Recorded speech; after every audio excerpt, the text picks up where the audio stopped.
Okay, I built this PC a couple months ago, and I thought it was gonna be perfect. I really did, but I kinda don't love it.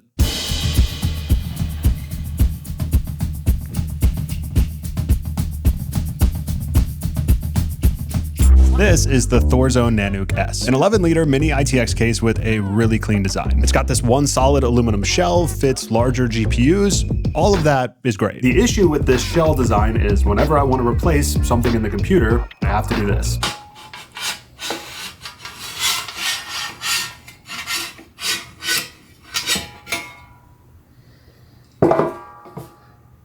And that's honestly the smoothest that's come off in a while. And on top of that, this black colorway just shows a ton of dust. So while I have really enjoyed this PC, today we're switching it up.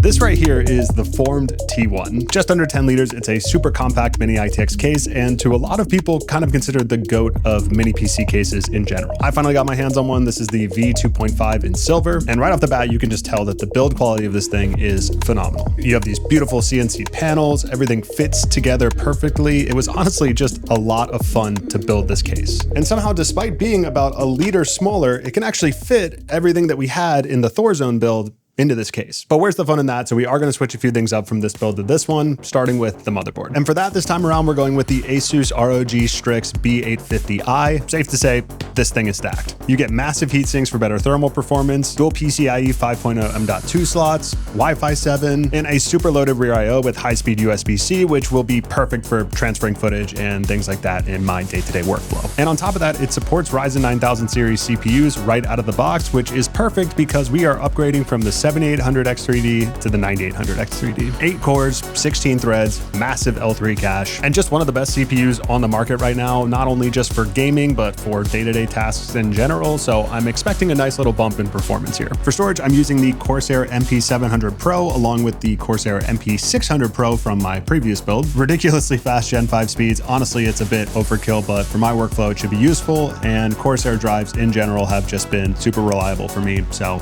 we're going with them again. And keeping on that Corsair trend, we have 64 gigabytes of Corsair Vengeance DDR5. They're low profile, super reliable. I've used them in a couple small form factor builds now, and they just work well. Power supply, again, is from Corsair, the Corsair SF1000. And this is hands down my favorite power supply right now for small form factor builds. Exact same size as the Corsair SF750, but more wattage and more headroom, so you can't really go wrong. Cooling is where things are gonna get a little interesting. This case can fit a 240mm AIO, and I really wanna try out this Asus Tough Gaming LC2. I'm a little worried about this portion right here, this little brick. The actual block looks low profile enough, so gonna have to figure that out, but we're gonna give it a shot. If it doesn't work, I'll just end up using the CPU cooler from my previous build, bring it over to this one. And finally, for the GPU, we are still rocking the 4090 Founders Edition. I would love to get my hands on a 5090, but that's like having a good KD on hotel Wi-Fi. Near impossible. But let's be honest, 4090 is totally fine. Okay, I've been yapping for way too long, so let's build this thing.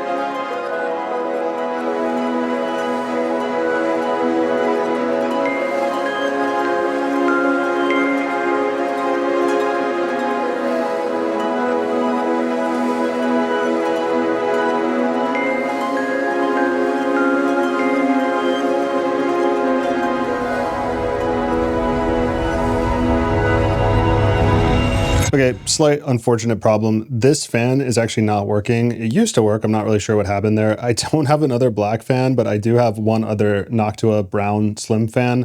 So I'm gonna have to swap this out so at least we're getting airflow.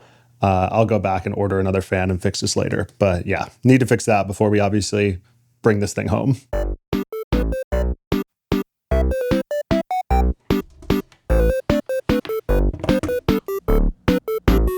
Hey, and there we go. What a relief. Okay, it's done, and man, did this build come together just so clean. Now, like I said, this was my first time building in the Form T1, and it was just an absolute joy to build in. It still blows my mind that you can have a PC with this much performance packed into this tiny of a package. I mean, these cases just take up hardly any space on your desk while still putting up some pretty impressive stats at the end of the day. For example, running a stress test for about 30 minutes on a 1440p OLED monitor in 3D Mark, the 4090 temps were sitting pretty comfortably right around the mid to high 70s. All with that 100% GPU load pulling around 450 watts, which most games are not even gonna come close to. The CPU temps were totally fine thanks to that 240mm AIO, and with games that I enjoy grinding, things like Marvel Rivals or Trackmania, for example, this thing doesn't even really break a sweat. But yeah, unless I manage to get my hands on a 5090 somehow, or decide to reconfigure this and maybe do some sort of water-cooled build, which I've always wanted to do, but truthfully, I'm a bit intimidated by that in such small of a case.